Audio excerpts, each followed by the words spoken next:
Hey guys, Matt here once again, and today we're gonna do a little follow-up video for you guys on our nostril piercing information aftercare video that we did previously for you.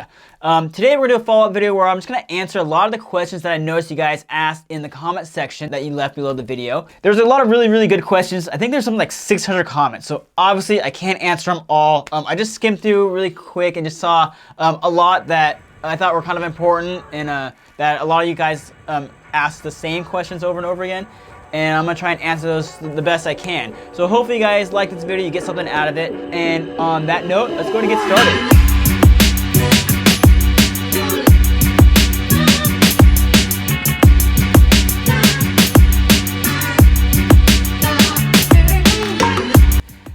So the first question that I noticed was somebody asking, no Q-tips and antibacterial soap, question mark.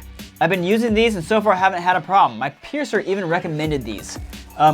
Yeah, definitely no Q-tips and no antibacterial soap, okay? So Q-tips, when you use them, Q-tips and cotton balls, you get little fibers that kind of wrap around the jewelry, and those cause a lot of problems, infections and little cysts and things of that nature. So definitely no Q-tips. If anything, you use a paper towel, fold that paper towel up, get the corner wet, and clean that off, okay? And then they also asked no antibacterial soap, question mark. Definitely no antibacterial soap. It's too harsh. It just does a lot more damage than good. You should only be using saline, some sort of saline solution. So a saltwater soak, a saline spray, something along those lines, okay? Saltwater soak being what I would recommend. I think that's hands down the best way to clean your piercing. And it's just really gentle, and it actually does a lot more good than negative for your piercing like an antibacterial soap would, okay? And you know, she says, my piercer even recommended these. Well, you know, there's a lot of piercers in this country, and there's a lot of piercers going to recommend a lot of different things. I personally and all of my colleagues only go off of what the Association of Professional Piercers recommends, and that is saltwater soaks and no Q-tips. So if your piercer is recommending these, all I can say is just a lack of training on their end, okay? So anybody can be a piercer, you know, if they have a shop that just allows them to. But, you know, just you can look it up for yourself, safepiercing.org, and that's where you should be getting all your aftercare advice from, no questions asked, okay? Cool, all right, so the next question is, hello, I got my nose pierced with a gun yesterday. Ooh, I didn't do research until after now, so I'm shocked. Is my nose going to fall off? Well, good news is your nose is not going to fall off, okay? Bad news is I'd probably take that piercing out and just let it heal and start over, okay? There's a million reasons why you shouldn't get your nose pierced with a gun. For one, it's just not meant for piercing your nose. 2, it can't be sterilized. 3, it just takes a dull piece of jewelry and forces it through your ear, causing a lot of blunt trauma. I could go on and on and on, and I've done previous videos on this, and I think most of you already know why you should not get your nose pierced with a piercing gun. So if it was me, I would take that piercing out and go seek out a professional piercer in your area and have it done properly and correctly, okay? So yeah, we're not even gonna go into that rabbit hole. All right, next question is, can I ask, if I have allergic rhinitis, I constantly need to blow my nose, can I still get my nose piercing? Yeah, totally. You know, just when you blow your nose, just be gentle. Be careful when you blow into a tissue, you don't like pull it down your nose where you catch and hook the jewelry. You know, your nose might be a little bit more irritated in the beginning, but yeah, just make sure you're doing saltwater soaks every day and being gentle while you blow your nose. It should be totally fine. And the next question they ask is, can I go to the gym 2 days after a piercing? Yes, for sure. You can definitely go to the gym. I'm actually a big fan of just like any healthy lifestyle in general. It's going to promote healthy healing. So exercise, diet, all that stuff is definitely going to pertain to helping you heal your piercing a lot faster and better, okay? And then they also ask, what oils will help with the healing process? I've heard lavender and tea tree oil will help, but are there others? I don't know much about lavender oil. I wouldn't put it on a piercing. Usually, for the most part, you don't want to put oils on a piercing. Tea tree oil, there's a big myth around tea tree oil. A lot of people say that it's great for healing piercings. I don't think it's great for healing piercings. I like to use it on certain problems, you know, when you're having like scar tissue problems, stuff like that. And I've done previous videos on that, so you feel free to go back and watch those. But even I noticed lately with tea tree oil, there's a big debate as to whether that should be used or not. But as far as using it for a cleaning product, no, definitely not. Neither one of those are cleaning products. Don't use that, only saltwater soaks, okay? All right, so Next question is, I got my piercing 3 days ago, and I go to bed and wake up in the morning and find my piercing sunken into my nose. What should I do? Can I go to a place and will they change this ring this early? Okay, so it sounds to me like one of two things. Actually, maybe one of three things. Your jewelry's too short, obviously, and that could be caused from overswelling. So maybe you bumped it and knocked it sometime in the night and it swelled extra, causing it to sink into your piercing. Or your piercing pierced at a really harsh angle, which took up a lot of room on that bar with the excessive tissue that it went through, making your jewelry too short. Or three, your jewelry was just bent too short. So maybe your jewelry just isn't the proper length from the get-go. So I would go to your local piercer and have them check that out. Yes, you definitely want to do that sooner than later. It's not too early, because you know it's only going to get more problematic as time goes on if you let that get worse. So the sooner you can kind of tackle that and fix that problem, then the better. Okay, it's one of those rare exceptions where you do want to go and change that jewelry ASAP. And I don't know which one of those three situations or scenarios it is. I wish I could see it in person, but it's probably one of those three things right there. And it sounds like a pretty easy fix. So just go get it checked out and hopefully you can get that taken care of. Cool. All right, next question is, what advice do you have for those who wear makeup every day? How often, and also how often do you soak the piercing? All right, for those of you guys wearing makeup all the time, just be really gentle. You can get the makeup right up close to a piercing. You just don't want to get it in the piercing, okay? So that makeup will definitely clog up the hole, and that's gonna cause a lot of problems and irritations. So just when you put your makeup on, put it up right up next to it, but don't get it inside the piercing. And even like if you have a gem or something that matter, don't get it over that gem. It is just gonna make it look really cloudy and just kind of dirty and gross looking, okay? So just be careful when you put your makeup on, and you should be totally fine, all right? Oh, and then they also asked, how often do you soak the piercing? So when you soak the piercing, it should be about once a day for the first 2 months or so for most piercings, all right? Now, some piercings are longer, some piercings are shorter, but on average, 2 to 3 months is your average healing period for a lot of piercings. So once a day, if you got time for twice a day, that's even better. So I guess basically what I'm trying to say is once or twice a day, you should be soaking your piercing for the entire healing period it takes that piercing to heal, okay? All right, next question. Can you wear makeup 3 days from getting your nose pierced? Yeah, you totally can.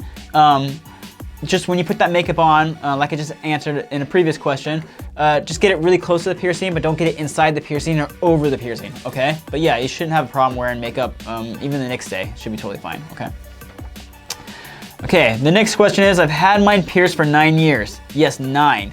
And now I'm starting to get a little bump because I had an ill-fitted hoop that used to irritate it. I had a really strong face wash and it's now peeling, scabbing, and it's now raised on both inside and out. I would like to ask what the best method is to get it back. I would say the best method would be to take that ring out of there and put your old jewelry back in there. So obviously your old jewelry is fine. So let's get that ring out of there. Maybe it's too small, maybe it's a cheaper metal. I don't know, but take it out, put your old jewelry back in there, and that should all hopefully clear up. Saltwater soaks and stuff like that are definitely gonna help also. So definitely do a saltwater soak that'll kind of help it go back to normal and get that jewelry out of there, put your old one back in, okay? So cool. All right, my nose piercing is sinking into my nose. Help. Okay, so this is kind of the same as the earlier question that I asked, or that I got asked, and that is you're probably getting some overswelling. And you should need to go into your local shop and they should be able to make that jewelry a little bit longer for you.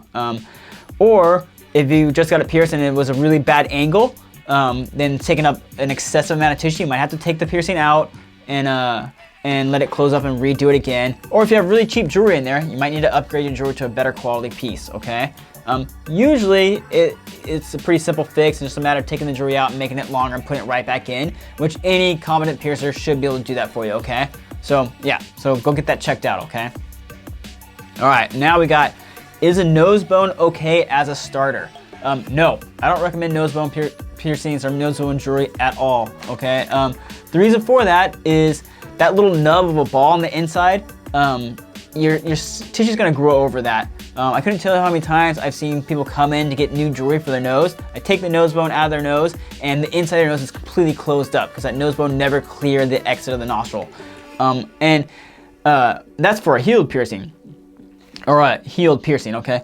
Now, to get started with that, you know, is even double taboo because you're gonna get swelling, and the swelling's just gonna swell up over that ball, and that ball's gonna go up inside the nose, and the inside of your nose is gonna close up and heal. So you'll have the outside layer healed, and the inside will be closed, okay? So, yeah, no nose bones ever. I don't like them at all. We don't carry them. You know, if you had a piercing that's really well healed, then you can totally rock a nose bone, no problem, and it should be totally fine. But for the most part, let's stay away from nose bones, okay? All right, next question is, can you just use tap water? And I'm assuming you're referring to soaking your piercings. No, you wanna use distilled water. The reason for that is you're trying to match the water you already have in your bodies.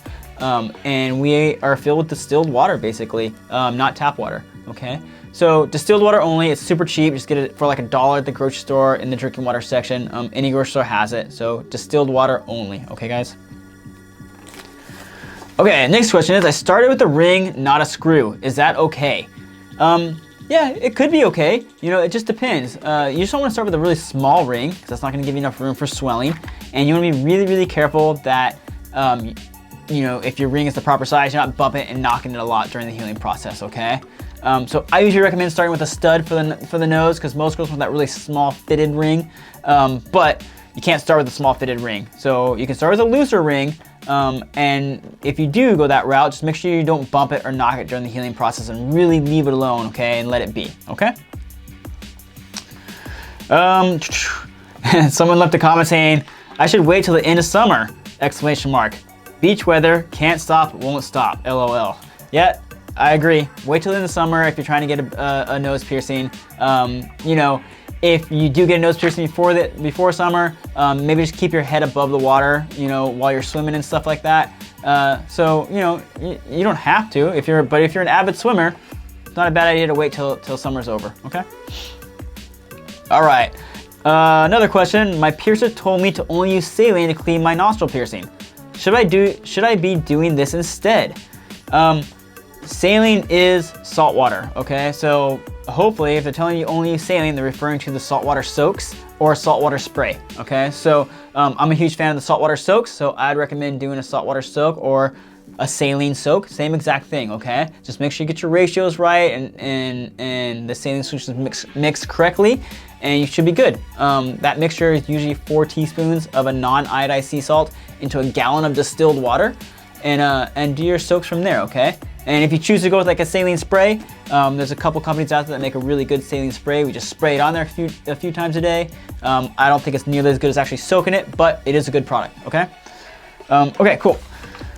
Next, my piercer literally told me to twist it, and now I have a keloid. Can everyone agree on one way to take care of your piercing? Well, everybody has agreed on one way to take care of your piercing. It's just, there's some people that have decided not to agree with us. We go by everything that the Association of Professional Piercers says. And you know, you can look it up for yourself on safepiercing.org. But you never want to twist or rotate your piercing, and you only want to be doing saltwater soaks, okay? So the fact that you were twisting and rotating because your piercer told you and you got a keloid just shows you maybe your piercer is wrong, all right? So leave it alone, hands off, just saltwater soaks, and it should heal up great, no problem, okay? All right, so next one, does the microwave, or I think they meant to say, is the microwave really necessary? Because I don't have one. No, microwave is not necessary for the saltwater soaks. So what you can do is just take that saline solution that you mixed up, then you pour it in like a pot or a pan, put it on the stove, heat that up for a little bit, then pour that in your coffee cup, okay? Super easy, super simple, and then do your soaks from there, all right? So there are other ways to heat up water without using a microwave, okay? But you do want it to be body temperature, so don't just do it room temperature, okay? Cool, all right. Now my nose is getting so dry around my piercing. What do I do? Usually dry skin is kind of a normal sign of like the healing process. I usually say you can put a little bit of lotion on there. If you're gonna use lotion, I usually recommend like a Lubriderm lotion or like a fragrance-free water-based lotion. It's really cheap. Most pharmacies are gonna carry it. It's really easy to find in the lotion section. Just water-based, fragrance-free Lubriderm. Just same thing you put on a tattoo you're trying to heal. Is great for around the the piercing, okay? Now, don't try and get it inside the piercing, just the skin on the outside that you're noticing is dry and flaky, okay? All right, how do you shower? I mean, that one's pretty self-explanatory. I mean, I'm not gonna do a how-to video on how to shower because that'd be really awkward and weird. But just do everything normal, just shower, take a shower. When you get out of the shower, make sure you rinse your face off really, really well so no soap gets left on the piercing. But leave it alone. Just leave it alone and try to bump it or knock in the shower. And when you wash your face or whatever, don't catch it and snag it. And when you're done in the shower, once again, rinse it off really well with the water, okay? But yeah, just shower normal. I mean, yeah, I don't know how else to answer that one, but yeah, just take a shower. Does it also work with Himalayan salt? I'm assuming, once again, talking about the saltwater soaks. Yeah, Himalayan salt, if it says just like a pure all natural sea salt, or it says without, this salt does not contain iodine on there, then that's the right salt to use, okay? So some Himalayan salt, most Himalayan salt that I've seen, it works okay. Does it sting when you soak your piercing in salt water? No, it doesn't sting at all. You don't have enough salt in there to make it sting. If anything, it should feel good, okay? So yeah, the answer to that one is no. Can I change my stud before 2 months or so have passed? Or do I have to keep in the stud that the person who did my nose used while it heals? Yeah, I would give it a good solid 2 months before you change your jewelry, okay? That's just general rule of thumb. There are sometimes exceptions. If your piercing is doing exceptionally well, maybe a little bit sooner you can change it. But then again, if it's doing so well, you don't want to change it and then it start going south. So just better safe than sorry. Give it 2 months and 2 months goes by faster than you think and you should be able to change it no problem, okay? How long until I go swimming? Last question. How long until you can go swimming? 2 to 3 months. So, you know, for the first 2 months or so, just keep your head above water. Any public bodies of water, oceans, pools, lakes, jacuzzis, stuff like that. And yeah, that's it. So 2 months or so, and you should be able to go swimming, no problem. If you do go swimming after 2 months, just know it could possibly still get irritated. So it's not a bad idea to do a saltwater soak that evening after you've gone swimming. But yeah, 2 to 3 months, and usually you're good to go. All right. So there it is, guys. There were 600 or so comments on that video, so sorry I can't answer all the questions, but that was just a handful that I noticed were repeated over and over and over again. Hopefully you guys got something out of that. And once again, as always, thanks for watching. Don't forget to go ahead and click subscribe on the YouTube or on the the subscription button below. And yeah, and also feel free to leave more comments. I love reading them and I do check them out. So thanks, guys, and we'll see you guys next time.